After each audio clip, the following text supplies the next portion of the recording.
challenging 72 hours for all of us in college athletics and really throughout our country. You may have seen in the last hour, the Southeastern Conference has announced that collectively all 14 of its member institutions are suspending all athletically related activities effective at 5 p.m. today through April the 15th. What does that mean? That means absolutely no competition, no team practices, no team workouts, no individual workouts. Anything that has to do with being an athlete has been suspended within the Southeastern Conference. The services we will continue to provide to our student athletes is academic services, any services they need for injuries, or any services they need for their mental health. Athletics is not important right now. What is important is a very serious public health issue, and we need to do our part in college athletics to help our country make sure that this coronavirus does not spread, and that's what's important. Not only the health and well-being of our student athletes and our athletic department staff, but every person that they can and will come in contact with over the next several weeks. I want to thank Commissioner Sankey for his incredible leadership during the past several days this week.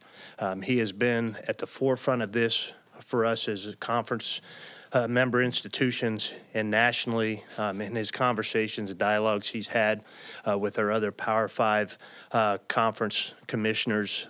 The SEC collectively has made several decisions this week. We have made those together as a conference and value the relationship that we have as our member institutions in a really difficult and challenging time to be able to work together to come to decisions that are in the best interest of not only our student athletes and our staffs on each of our 14 campuses, but again, across our country. So with that, I will stop right there and see if there are any questions that I can answer. Bob? I'm just going to go ahead and get it out of the way right here. Okay. Hunter, the SEC say they're suspending activities at least until April 15th. What was your reaction to the NCAA canceling all the championship events going into, late June? I was disappointed in how those not necessarily that these were the incorrect decisions, Bob, but how those decisions were delivered. And I know we're working in a very imperfect environment right now, in an unprecedented environment. But one of the things I would have enjoyed having the opportunity, not enjoyed, but would have liked to have the opportunity to do was to discuss those decisions with our coaches and then with our student athletes, and that they find out from the right means, not through social media. And I don't have a great solution for how that could have been delivered better, but I know there's a better way to deliver that message than for me to find out when I landed back from Nashville yesterday, and for my student athletes and our coaches to find out. So again, I'm not saying it was the incorrect decision, especially for our winter sports. We had to make some decisions quickly in regards to the men's and women's basketball tournaments, gymnastics, swimming and diving, those indoor track and field, those championships that were imminent. But for our spring sports championships, those that are going to be held in late May and June, I don't think that was a decision that needed to be delivered yesterday. Is there a scenario where baseball, the other spring sports, resume after April 15th? Where are you on that? And then spring football, is it reasonable to expect that you can get all 15 practices in? Well, I don't think it's reasonable I'll start with the spring football issue, that without some type of waiver or some type of provision within our legislative body that spring football can finish, really we have to be done based on our academic calendar by the date April 25th. So that's not going to happen. That will be one of the things we ask the NCAA as a conference for some legislative relief, whether that happens during the month of May or if there's some coaching that can take place during the summer that normally cannot happen in the sport of football, as well as for soccer and volleyball or other fall sports that normally would be preparing for their fall season this time of the year. As far as our spring sports and those championships, I think it's still very much up in the air, any decisions on how to proceed. I will tell you, I think it will be extremely challenging for our student athletes and our coaches after taking a month off to quickly start a season back up again. So you got to think just the timing of that. If we are able to start practicing again sometime after April the 15th, how many weeks of preparation you need to get ready to start a season again. It's going to be a challenge. So read into that what you will, but we've got a lot of challenges ahead of us, but that's still up in the air. So basically, with the calendar the way it is, do you just tell us all the spring sports are free to go since the campus, there's no classes, it's all online? We have encouraged our student athletes and their families to make decisions that are in their best interest. At this point, again, it's not about them being student athletes here. It's about them personally. So we've encouraged them. We'll send out a letter later today to the parents of our student athletes that they make the decision for them and their family that they believe is in the best interest of the student. For some of our student athletes, in their best interest may be to stay here on campus, in our residence halls or in their own apartments that they have off campus. But we want really families to make that decision. I don't want that burden to make that decision for them. We're at a point where our student athletes and their families need to make those decisions. Have you had any contact with athletes at this point, and what is morale like for especially these seniors? They're struggling. Our student athletes, not only here at the University of Arkansas, but across the country, are struggling, especially seniors. You had some seniors that were prepared to compete for Southeastern Conference championships, some that had trained very hard to compete for national championships, and that's been taken away from them. And so it's roughly 24 hours. I'm not sure, as I walked around the Jones Center today, that it's sunk in for most of our student athletes yet, and that realism that their careers, especially if you're a senior, may have come to an abrupt ending, and that is the case if you're in the sports of basketball or swimming or gymnastics. May not be the case for our spring sports, but that's yet to be determined. Hunter, I know that Mike Neighbors talked about the meeting he had, one of the hardest with his team. I'm sure you've met with some of the coaches. How hard was it to talk about what's happening right now with those coaches, and what were those coaches' reactions? I think our coaches, we had a coaches meeting today at lunchtime. I think they're all very understanding. They're all in shock, but I think they're very understanding of what we're going through as a country and really as a world right now with the coronavirus. So I think they're very understanding, but obviously they're disappointed as well, and they're disappointed for our student athletes, and because they know how hard they've pushed them, how hard our student athletes have trained, and what this means to them to not have the opportunity to continue to compete. The NCAA has the coronavirus advisory panel that they've cited a number of times in the last couple of days.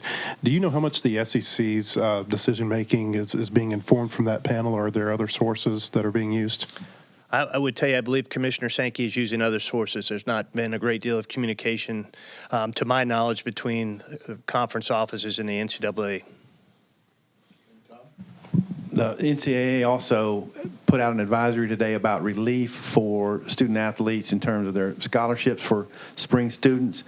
To your knowledge, is the advisory applicable already? Can those students who were on scholarship this spring have another season of eligibility granted?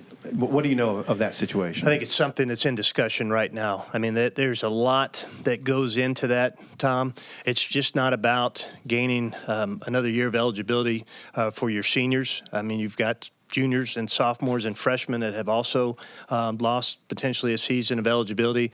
There's scholarship limit implications that go along with that. If you let your seniors come back and you've got incoming freshmen, you will obviously go over your scholarship and roster limits for many sports. So it's just not as simple as saying everyone gets a year back.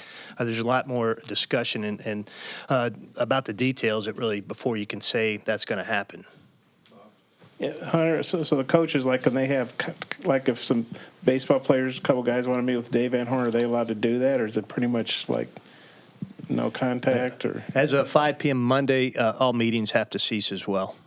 So, what are your coaches going to do? What are you going to do for the next few weeks? I'm going to get ready for the 2021 season because we need to make that really special for our student athletes. And so we're already in the preparation for our fall sports for next year, from marketing, promotions, ticket sales standpoint and our strategic planning for that. So we'll spend a great deal of time on that. And we have a standing conference call as SEC athletic directors every 11 o'clock every morning for the foreseeable future, because this has been a fluid situation. I think it will continue to be for the next several weeks.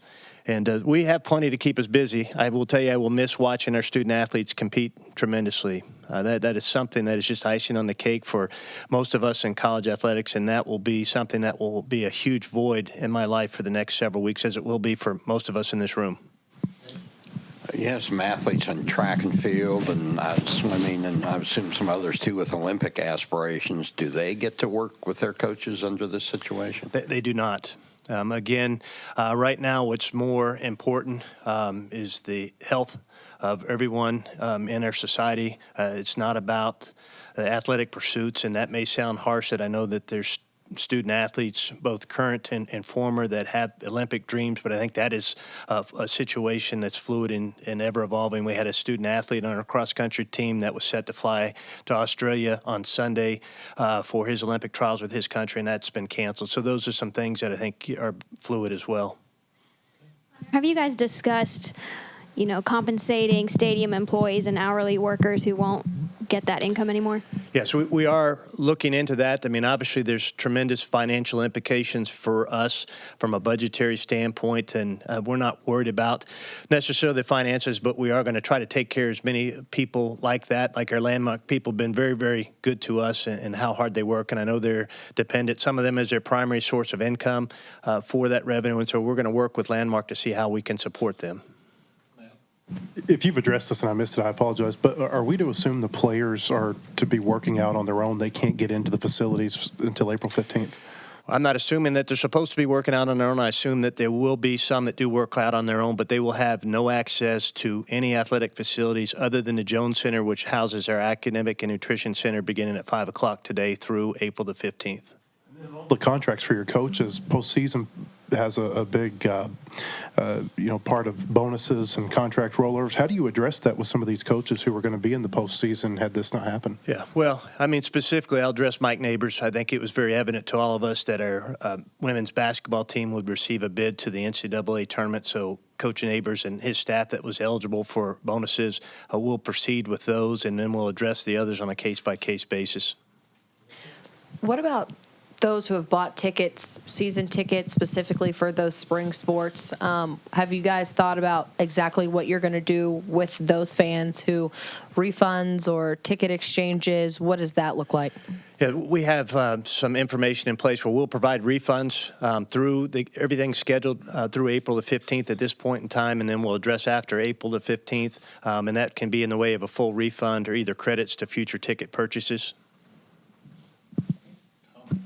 From a practical application, you have a changeover in the football coaching staff. How does this impact Sam Pittman and his football staff in that this team's never practiced for him? And, moving forward, how tough is that for them? Well, I'll let you know September 5th how tough that was. But obviously something that Coach Pittman and I have had discussions over the past 24 hours. And again, we'll apply for some legislative relief to try to get our spring football practices in, whether it be during the month of May or June. But I think you'll find that the NCAA will provide some relief to most schools to make it equitable. Some have had a week or two of spring practice. Some have had none. Some are completed with their spring practice. And so that obviously puts us behind, but that's not what's important right now, Tom. Yeah, Hunter, I'm not smart enough to know any of this stuff, but, you guys may have to refund tickets. I don't know how it works with, you don't get money from TV contracts because, your events aren't on the SEC network or ESPN or whatever. Do you guys have insurance in place to cover that? Or how does that work? Or what kind of financial hit could you guys be looking at We're taking? still, our CFO, Clayton Hamilton's starting to run those numbers on what the financial implications could be. I mean, obviously, there's going to be lost revenue as we refund baseball and softball season tickets and single-game tickets that had been purchased in advance. There'll also be some expense saving on the side where we won't be chartering to any away games for the foreseeable future. We won't be using hotel rooms. We won't be per diem and money on food and things of that nature. So there'll be some expense savings, but there's also going to be some losses in revenues that we're going to have to address. But we've done a great job over the course of the last 5 years or so building up reserves, and that's what reserves are for, I guess you call them a rainy day fund, and I would say this is surely a rainy day. There's a number of corporate offices around here that are closing or sending their employees home to work for the next few weeks. How do you address this with your employees in this building? As far as the university's still open, and will remain open next week, and we'll start handling that on a case-by-case basis. What I've asked our head coaches, I mean, they put a significant number of hours, is that for the time being, they remain local and accessible by phone, and I think you'll start to see some of our non-essential employees will allow them the opportunity to work from a remote location from their house as possible. But right now, the university is still open. I assume we will have some student athletes that remain on campus until spring break starts that we'll need to provide some care for, as I talked about, from an academic standpoint, mental health, and nutrition. Hunter, you said yesterday, there's no manual for this. There's not, you don't get this, how to handle stuff like this in a grad class in sports management or whatever. So what do you, personally for you, dealing with this, what do you draw up on to handle this and kind of lead, your department, the coaches, the athletes and all that? I think what I've drawn upon is our senior staff and our head coaches, my colleagues from around the country, and just basic common sense. And really taking a step back and understanding that as much as we want this to be about sports, that right now it's not about sports, and that's not what's important.